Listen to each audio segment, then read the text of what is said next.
आज दोपहर को चुनाव आयोग ने पत्रकार वार्ता बुलाई है, जिसमें हरियाणा के विधानसभा चुनावों की भी घोषणा की उम्मीद जताई जा रही है, जिसे लेकर प्रतिक्रिया देते हुए हरियाणा के पूर्व गृह एवं स्वास्थ्य मंत्री अनिल विज ने कहा कि हम पूरी तरह से तैयार हैं।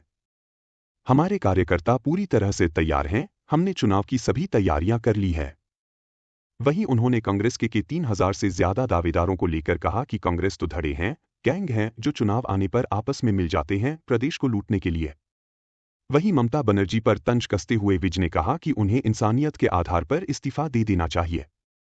एक देश एक चुनाव को लेकर विज ने कहा कि ये होना ही चाहिए।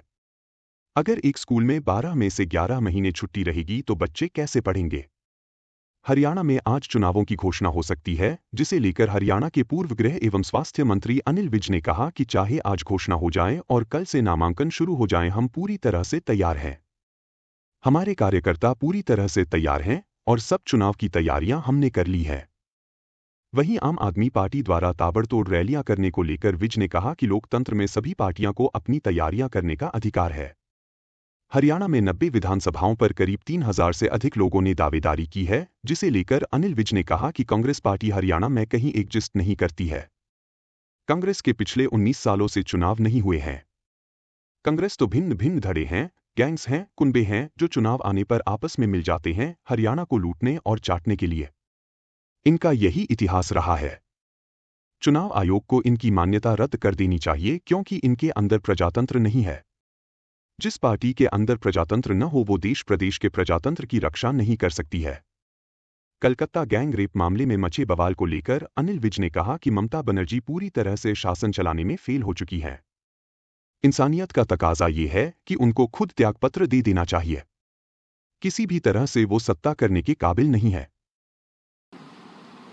नहीं, देखिए, संभावना पर प्रतिक्रिया तो नहीं दी जाती है, परंतु अगर हो जाती है तो हो जाए। हम तो पूरी तरह से तैयार हैं। हम तो अगर आज घोषणा होती है तो कल से नामांकन होने शुरू हो जाएंगे और हमारी पूरी तैयारी है।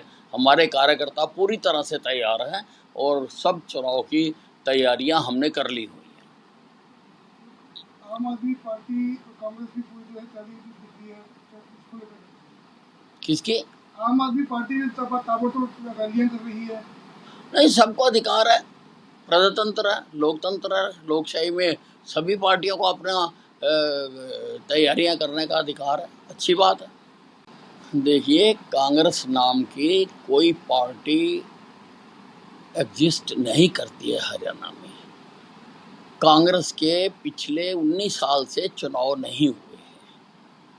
कांग्रेस तो भिन्न भिन्न धड़े हैं, गैंग्स हैं, कुनबे हैं जो आपस में चुनाव आने पर मिल जाते हैं हरियाणा को लूटने के लिए, हरियाणा को चाटने के लिए। पिछला भी इनका यही इतिहास रहा है। चुनाव आयोग को इनकी मान्यता रद्द कर देनी चाहिए, क्योंकि इसके अंदर प्रजातंत्र नहीं है।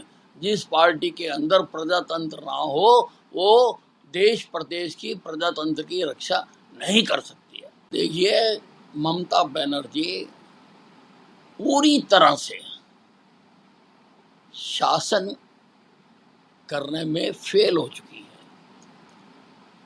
इंसानियत का तकाजा ये है कि उनको खुद सत्ता से त्यागपत्र दे देना चाहिए। किसी भी तरह से वो सत्ता करने के काबिल नहीं है।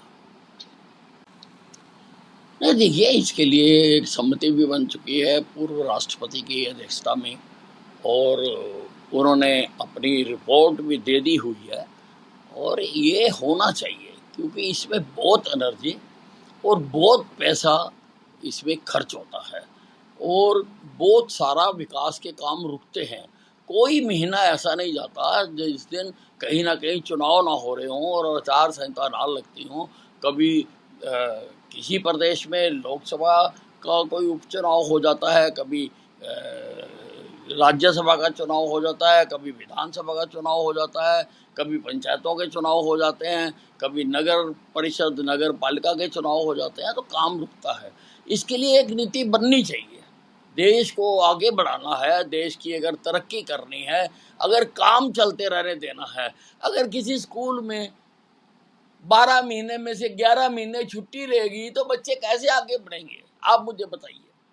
अगर छुट्टी रहेगी तो बच्चे कैसे पढ़ेंगे, कैसे सिलेबस पूरा होगा? तो इसके बारे में सोच बनी है और कमेटी ने अपनी रिपोर्ट दी है।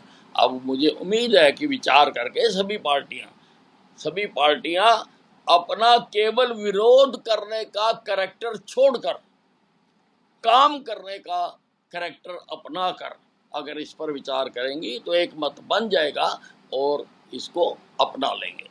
अब देखिए, प्रोटोकॉल के मुताबिक ही सबको सीट दी जाती है। अब मुझको मालूम नहीं है कि उसकी सीट कहाँ दी और वो जाके कहाँ बैठे हैं, क्योंकि हर बात का वो तमाशा करते हैं और हो सकता है कि उनकी सीट तो आगे ही दी गई होगी क्योंकि विपक्ष के नेता हैं, लेकिन वो तमाशा दिखाने के लिए 5वीं सीट पे जाकर बैठ गए।